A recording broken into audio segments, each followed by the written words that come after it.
continuamos a falar sobre essa situação da prisão domiciliar de Jair Bolsonaro, que reacendeu a tensão entre os poderes, como a gente viu aí, né?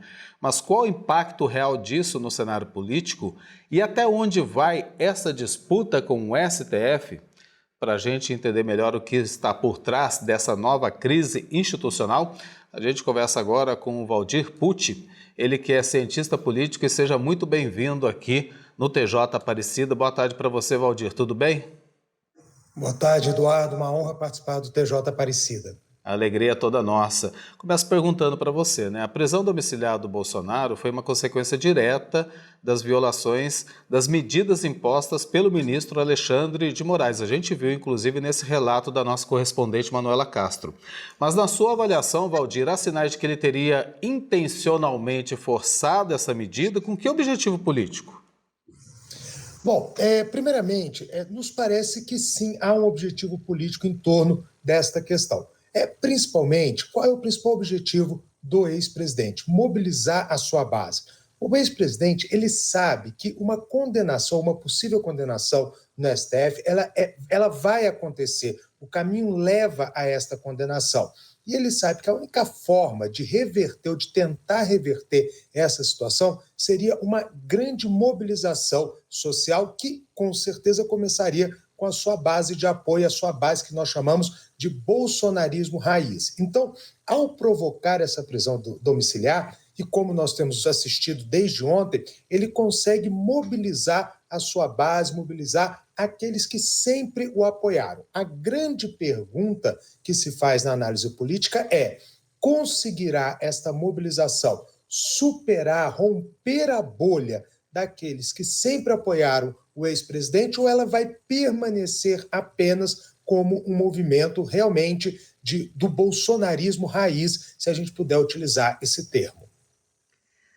Tudo bom com o senhor? Obrigado por atender o nosso convite aqui do TJ Aparecida. Eu já pergunto também, diante desse novo episódio, né? O senhor acredita que a polarização se intensifica a ponto de impactar as eleições já visando o período eleitoral de 2026? Boa tarde, Rayane. Bom, a polarização, ela sim, ela se intensifica, mas eu quero trazer um dado que eu acho que é importante que a gente sempre tenha em mente.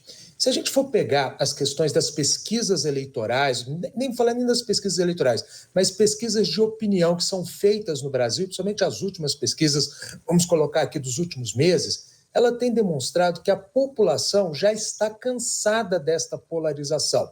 Na verdade, a gente encontra uma polarização muito forte nas redes sociais, a gente encontra realmente nas redes sociais uma grande mobilização e entre as pessoas que estão mais próximas desses grupos. Ou seja, a gente viu, por exemplo, na reportagem, a movimentação no Congresso Nacional de deputados e senadores. Essa mobilização, de um lado, a oposição defendendo o ex-presidente, de outro, o governo tentando fazer as votações necessárias, e para a população no geral fica uma impressão de que, na verdade, a preocupação não está com os problemas reais do país. E quando eu digo população no geral, eu digo a senhora que vai ao mercado, o jovem que está na busca de emprego, o trabalhador que acorda cedo para pegar o transporte público. Então, para esta população, essa polarização, ela realmente já está ficando cansativa, ela já está sendo desgastada para esse grupo da população.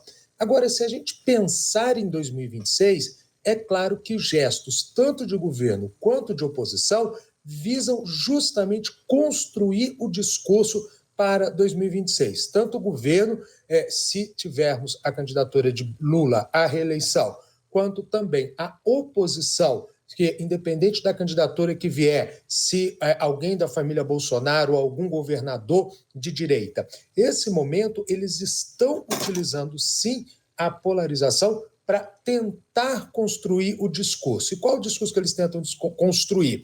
Justamente um discurso, isso é muito importante, que não seja de construção de ideias ou propostas, mas ambos os lados estão buscando o quê? Narrativas para desconstruir um possível opositor na eleição de 26, que infelizmente empobrece a campanha já eleitoral. Pois é, tudo isso que a gente está vendo aponta para o cenário bastante acirrado em 2026, né? Queria, só para finalizar com você, Valdir, aproveitar a sua presença aqui no TJ, como é que você analisa essa movimentação dos parlamentares de oposição que agora defendem pautar medidas contra o STF após essa prisão domiciliar do Bolsonaro? Esse tipo de reação lá do Legislativo pode acirrar ainda mais a crise institucional entre os poderes? A principal resposta à pergunta, Eduardo, é saber, na verdade, se as presidências das duas casas vão comprar esta polarização, né? Na verdade, o movimento da oposição por exemplo, quando obstrui-se votações, é um movimento legítimo. Na verdade, a obstrução ela é parte da forma de ação de qualquer oposição, seja hoje a oposição que nós temos, seja uma outra oposição em futuro, ou como no passado utilizou. Então, a obstrução é um instrumento da oposição para se fazer ouvir dentro do Congresso.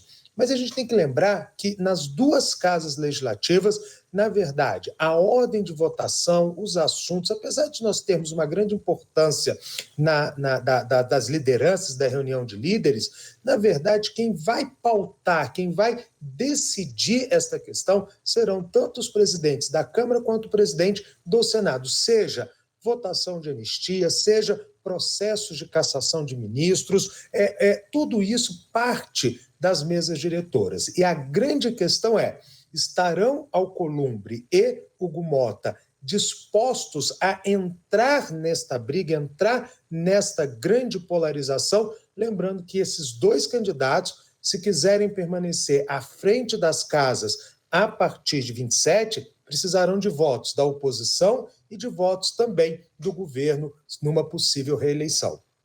Valdir, muito obrigado, viu, pela sua participação aqui no TJ, por nos ajudar a entender esse cenário político que está acontecendo aqui no nosso país. Obrigada.